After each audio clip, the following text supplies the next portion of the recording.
I see my buddy Senator Tom Carper down there, and I think Senator Coons is there, and I think the governor's around. And Is that Ruth Ann? And then former Governor Ruth Ann Minner. And most importantly, my sisters-in-law, my sister Valerie. Anyway. 74 million.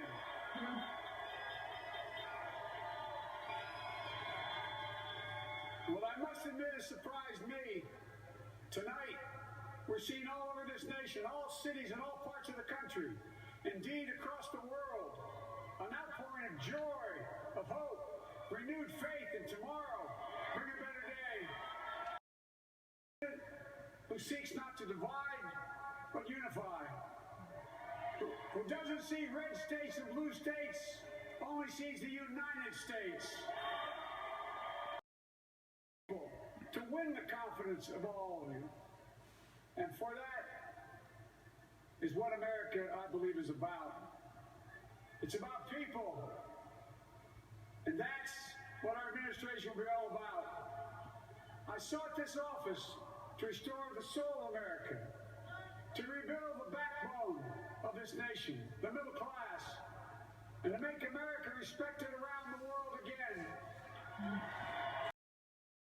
Tonight of those who fought so hard for so many years to make this happen. Once again, America's bent the arc of the moral universe more toward justice. Kamala, Doug, like it or not, your family, you become an honorary Biden, there's no way out. I'm proud of the coalition we put together, the broadest and most diverse coalition in history. Democrats, Republicans, Independents, progressives, moderates, conservatives, young, old, urban, suburban, rural, gay, straight, transgender, white, Latino, Asian, Native American. And I'll have yours. I said at the outset, I wanted to represent this campaign to represent and look like America. We've done that.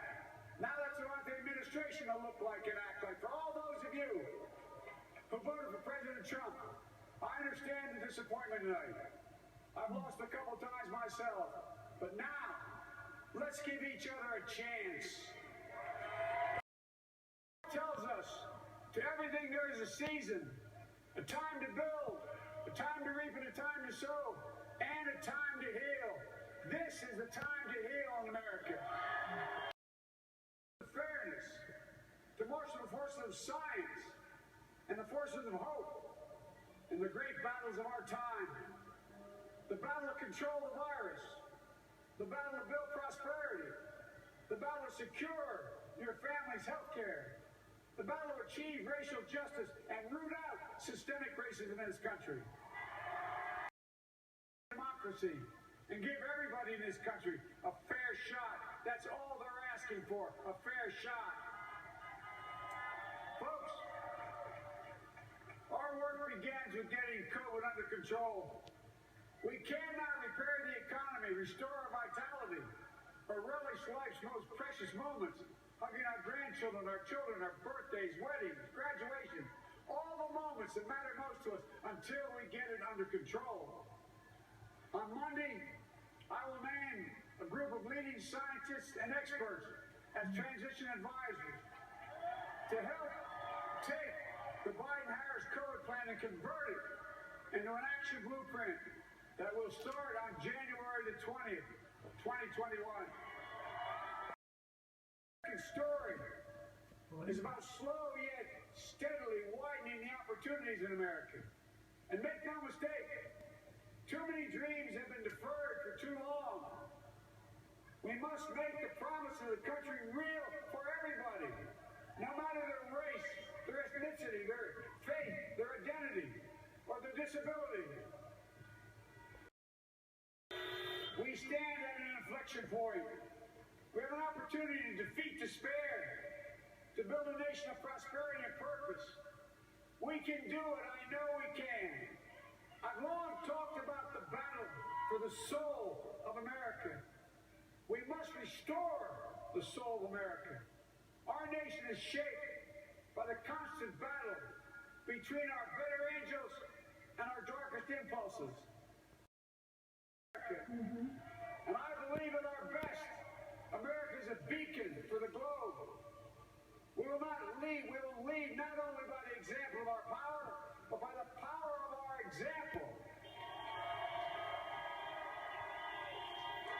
I've always believed, many of you heard me say it, I've always believed we can define America in one word: possibilities. Ahead of America that cures diseases like cancer and Alzheimer's. Ahead to an America that never leaves anyone behind. Ahead of America that never gives up, never gives in. This is the United States of America. And there's never been anything we've been not able to do when we've done it together. Folks, in the last days of the campaign, I began thinking about a hymn that means a lot to me and my family, particularly my deceased son, Bo. It captures the faith that sustains me, which I believe sustains America. And I hope it can provide some comfort and solace to 230,000 Americans who've lost a loved one to this terrible virus this year. My heart goes out to each and every one of you.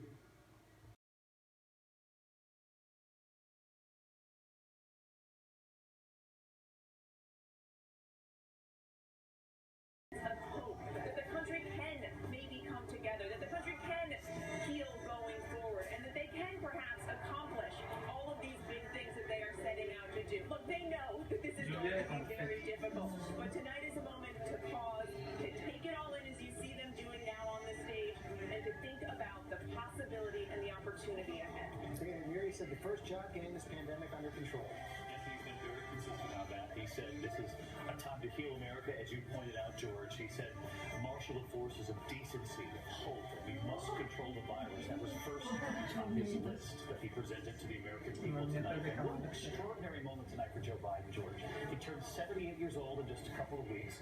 This is a man who has dreamed of this moment for more than 30 years. He ran for president 3 times, but perhaps this is the time for the man to meet the moment. He knows what he's walking into. He said, for those of you who voted for Donald Trump, let's give each other a chance. Let's lower the temperature. Let's see each other, listen to each other. And he said, let's end this era of demonization in America. It ends now. And we'll call on Democrats and Republicans to cooperate. And George, this was something he told both of us in this campaign leading up to this moment. That's what he intends to do. It felt that there was a spirit of inspiration, diversity, certainly as we look at the group that's assembled on the stage, that representation. And again, Kamala, as you said, in her suffragette white, but with her brown skin, which again, I can't emphasize enough, is so important for young girls, particularly of color, to be able to see someone who looks like them in a role that they may aspire for.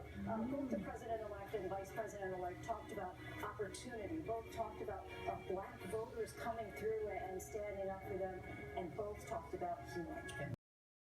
Lined up with their cards, they are celebrating, they are dancing. People here are having a very good time, and Joe Biden will be able to enjoy a crowd in a way that he hasn't really throughout this entire campaign.